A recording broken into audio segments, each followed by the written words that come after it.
Sounds को हम पढ़ रहे थे, उसमें हम वोवेल साउंड्स के बारे में पढ़ रहे थे जो कि 20 होते हैं। उसमें 16 नंबर तक हमने कर लिया था, अब उससे आगे चलते हैं। नेक्स्ट ए यू, ये साउंड देता है आ ऊ की। जैसे टाउन, तो टे के आगे आग टे में आ जुड़ गया तो टा हो गया, फिर ऊ छोटा ऊ न टाउन, जिसका अर्थ नगर कस्बा होता है। नेक्स्ट आई ई, ये ई ए इनकी साउंड देता है। जैसे डियर, मृग, हिरण। नेक्स्ट ए की साउंड देते हैं। ए जैसे केयर, चिंता, सावधानी। नेक्स्ट ओ यू की साउंड देते हैं।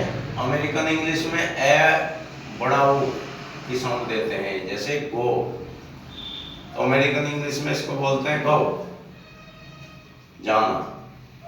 और ब्रिटिश इंग्लिश में ई यू की साउंड देता है, जिसको गो बोलते हैं। ओ की साउंड देता है, ई यू मिला के ओ की साउंड हो जाती है, तो इसमें गो बोलते हैं, गो माने जाना। तो ये हमने वोवेल साउंड्स अभी कंप्लीट किए हैं। इसके बाद अभी हम वोवेल के बारे में कुछ और जानकारी लेंगे। उसके बाद हम आगे बढ़ेंगे और कॉन्सोनेंट साउंड्स की बात करेंगे, जो कि 24 होगी। एक्चुअल में साउंड्स जानना हमारे लिए अति आवश्यक है। अब जान लीजिए कि इनके बिना बहुत बड़ी गलती होने की संभावना इंग्लिश में होती है। जैसे उदाहरण के तौर पर आप ले लीजिए, जब तक हम प्रोनाउंसिएशन या साउंड्स नहीं जानेंगे तो हम आर्टिकल्स के प्रयोग में गलती कर जाते हैं।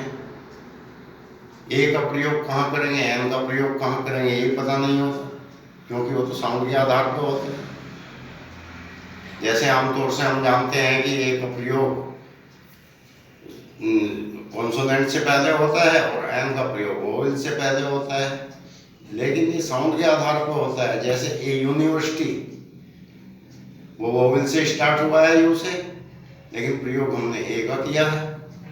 ए 1 रुपये नोट, ओ से स्टार्ट हुआ है 1, लेकिन प्रयोग हमने ए का किया है। इसी प्रकार एन एम बी एम से स्टार्ट हुआ है, लेकिन हमने प्रयोग एन का किया है। N M L A, N का प्रयोग किया है। तो ये सब साउंड्स पे आधारित होता है। साउंड का जानना बहुत जरूरी होता है नितांत रूप से। वैसे भी हम बहुत गलतियां करते हैं अंग्रेजी में बोलते हुए।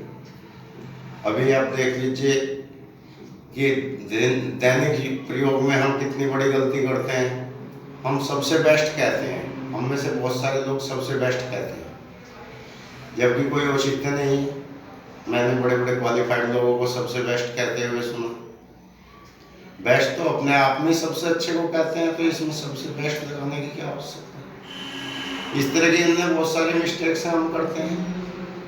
अभी दी का प्रयोग हमें किसी को नहीं पता है कि कहाँ हमें दी का प्रयोग करना है, कहाँ दा लगाना है। हर चीज के साथ दा लगा देते हैं। द फ्रूट, द ऑरेंज, कुछ भी दा लगा देते हैं। ये पता नहीं कहाँ दी लगाना, कहाँ दा लगाना। दा तो शब्द होता ही नहीं, द शब्द होता है। बोलते बोलते दा की ध्वनि निकलने लगती है। तो ये हमें जान लेना चाहिए, ये हम बताएंगे आगे चल के। इसमें हम सब आपको समझाएंगे। बेटा इंग्लिश चैनल में इस विशेषता है कि वो आपको एक एक बारीकी से परिचित कराएंगे। अब खैर बात हम वोवेल की कर रहे हैं, तो वोवेल के बारे में कुछ और जानकारी कर लेते हैं। अब यहाँ सबसे शुरू में आप देखिए वोवेल में मोनोफोन को आप जान लीजिए। मोनोफोन एक स्वरीय ध्वनि को कहते हैं। A speech sound that consists of only one vowel sound, जो केवल एक वोवेल साउंड से में बोली जाती है या उससे बनती है, उसको हम मोनोफोन कहते हैं। For example, the sound you I, you के बाद विसर्ग है, जैसे कि उदाहरण के तौर पे यू की साउंड होती है इन क्यू, तो क्यू मोनोवोवेल साउंड है, सिर्फ क्यू बोला गया जिसका पंक्ति या कतार होता है। लेकिन अगर लिखने में देखेंगे तो इसमें हमने 4 वोवेल लिखे हैं क्यू के बाद, यू ई, लेकिन बोला गया क्यू, तो ये मोनोफथोन होता है। नेक्स्ट होता है डिप्थॉन्ग। ये संयुक्त स्वर बोलते हैं, इसमें 2 स्वरों का एक उच्चारण, a combination of 2 vowel sounds और वोवेल लेटर्स। ये 2 वोवेल साउंड का कॉम्बिनेशन होता है। For example the sounds A I in pipe, जैसे पाइप में ए आई की साउंड आती है, तो पाइप हमने सीधा इसी तरह ही बोला ना, तो कंबाइंड एक ही साउंड में बोल दिया। 2 है, 2 वोवेल है ए और आई, लेकिन एक ही साउंड में बोले।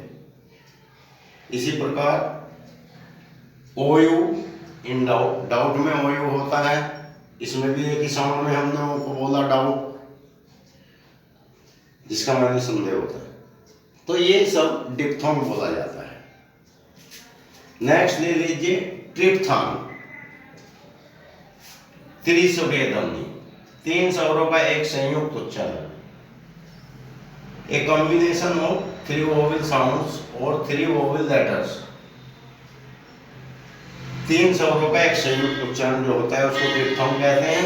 For example the sounds A I E in fire, fire में एफ के बाद ए आई ई और ऐसे लिखते हैं।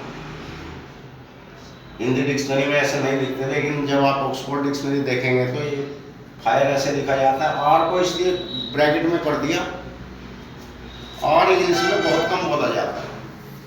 वैसे तो संस्कृत में भी आर बहुत कम बोला जाता है। अभी आप शांति पाठ में देख लीजिए, उसमें वनस्पति शांति के बाद आर होता है शांति, लेकिन हम बोलते नहीं।